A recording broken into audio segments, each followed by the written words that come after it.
हाँ, हम में कुछ हैं और क्यों नहीं।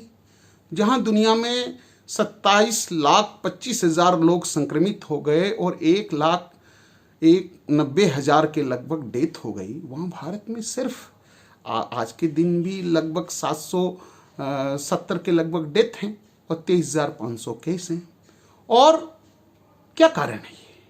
क्या इसका कारण हमारी कोई जाति है, हमारा कोई धर्म है, हमारी कोई वेशभूषा है, हमारा कोई रंग है, हम आदमी हैं, औरत हैं, बच्चे हैं, बूढ़े हैं, हम यहाँ रहते हैं, वहाँ रहते हैं? जी नहीं, इसका कारण है भारतीयता।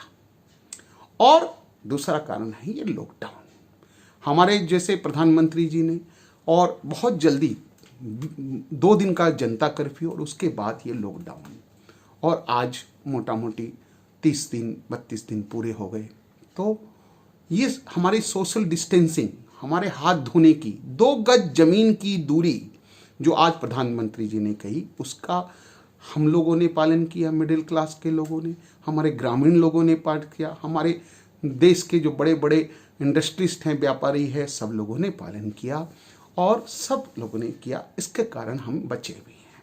और एक कारण और भी है कि हम, कोई कहता है BCG वैक्सीनेशन है, कोई कहता है कि हमारे रहन सहन, हम हाथ पैर धो के घर में आते हैं, अच्छी तरह से भोजन को साफ़ सुथरा करके खाते हैं, हमें बीच बीच में इस तरह के इन्फेक्शन होते रहते हैं, हमारा स्वाभाविक है, हमारी हर्ड इम्यूनिटी ज़्यादा है, जो भी है।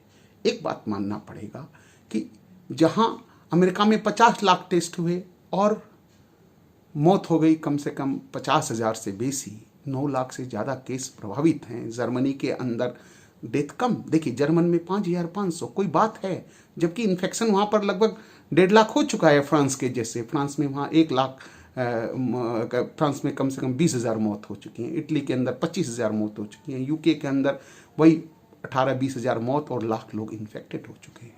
तो ये बड़े कंट्रीज भी हो रहे हैं। तो इसके कारण ये है, कुछ न कुछ कहा जा रहा है। और हमारे यहाँ भी हम देखें तो हम देखेंगे कि हमारा जो नागालैंड है, मिजोरम है, मणिपुर है, मेघालय है, नॉर्थ ईस्टर्न स्टेट है, अरुणाचल प्रदेश है, वहाँ केस कम। गोवा में हमारे केस आए ख़त्म हो गए।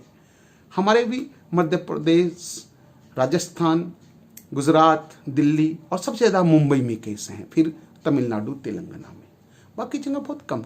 आप कह सकते हैं कि टेस्टिंग कम हो रही है। टेस्टिंग कम हो तो हो, मगर मौत तो नहीं हो रही है। आज हम अपने करबलों को देखें, आज हम शमशान भूमि को देखें, सिमेट्री को देखें, तो वहाँ कितने लोग मौत से जा रहे हैं। एक मौत को आप छुपा नहीं सकते हैं। आपका वीडियो कॉन्फ्रेंसिंग हो जाएगी, वीडियो से कोई कहीं लोड कर देगा। ऐसे भी दूसरे तरह के रोगी भी हमारे अस्पतालों में कम आ रहे हैं। इसका मतलब हमारे घर में रहने से, हमारे रहन सहन चीज़ों से, हमारे कम से कम ट्रॉमा के जो केस हैं, जो इंजरी के कारण होते हैं, रोड ट्रैफिक एक्सीडेंट, वो तो एकदम ही कम हो गए हैं। तो ये एक अच्छी बात है। तो कहने का मतलब ये है कि, और हमारी रिकवरी रेट को भी आप देखिए तो 20% है ना। यानी हम जितने इफेक्टेड हो उसमें कम से कम 5,000 लोग ठीक भी हो गए हैं जी। तो और नोएडा में जैसे हमने देखा कि बहुत सारे लोग ठीक होकर घर चले गए हैं, बाकी जगह भी ठीक देख रहे हैं। हमारे देश के अपने दिल्ली के अंदर 2500 बेड लगाए हैं सरकार ने, और हम देखें तो ऑक्यूपेंसी वहाँ पर कितनी है, वहाँ पर ऑक्यूपेंसी 30-40% है और ICU में बहुत कम पेशेंट हैं। और पूरे भारत में 50 के लगभग डेथ हो रही है, जबकि पूरे भारत में तो ऐसे भी 1,000-2,000 डेथ ऐसे ही होती रहती है ना। किसी को गैस्ट्रोएंटाइटिस, जॉन्डिस, डायरिया, डिसेंट्री, आपको cardiac disease, brain stroke, kidney failure, सांस की बीमारी, कितनी तरह की बीमारियों से डेथ होती रहती है। इसलिए हमें कहने का मतलब है कि इस बात को मैं इसलिए बता रहा हूँ कि अब हमें डरना नहीं है। ये नहीं जाना कि कल क्या होगा, इसके बाद क्या होगा। WHO की रिपोर्ट आई कि अभी इसका पेंडेमिक आना बहुत बाकी है। जी आ जाएगा, जो आना है आ जाएगा, आने से क्या डरना है। अगर हमारे भारत में जो भी आदमी आया, हमने कम से कम ये तो मानते हैं कि 20 मार्च के बाद पूरी फ्लाई सर्विस बंद कर दी। हमारे जमात के लोग या जो भी हो, बाहर से आए हों, उनको 1 महीना हो गया। 1 महीना में कोरोना अगर आपके शरीर में नहीं आया तो अब थोड़ा आ जाएगा। कोरोना ऐसा वायरस नहीं कि चुपचाप बैठा रहे और फिर आ जाए।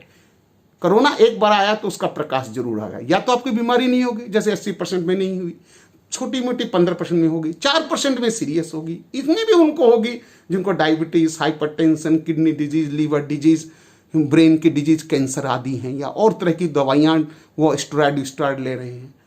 तो कहने का मतलब है कि आप शंका आशंका प्रशंका में नहीं जिए। हम अच्छे हैं, और अच्छे इसलिए हैं कि हमने ये लॉकडाउन का पालन किया है। आगे भी हमारे जैसे प्रधानमंत्री कहेगी, हमारी कोविड टास्क फोर्स कहेगी, उसको हम ठीक ढंग से मानेंगे, और तभी हम कोरोना पर आने वाले दिनों में भी विजय पाएंगे, और आर्थिक जो सुस्ती आएगी उसको भी हम उसका भी निवारण हम कर पाएंगे। धन्यवाद।